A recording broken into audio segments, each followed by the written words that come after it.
Allora, mi è piaciuto molto il fatto di vedere come la tecnologia innovativa dei tempi d'oggi riesca con un semplice programma a controllare gli oggetti.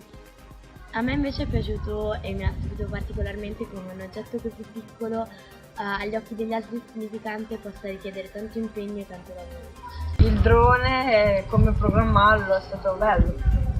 Sì, è piaciuto perché dovevamo prendere le misure, cercare di fare le cose giuste perché sennò poi andava a sbattere da qualche parte. Avete già avuto altre esperienze con il coding? Sì, negli anni passati abbiamo programmato un gioco seguendo vari livelli all'inizio, semplicemente muovendo il protagonista del gioco e poi programmando un gioco nostro. Vi piacerebbe fare altre esperienze con il coding? Sì.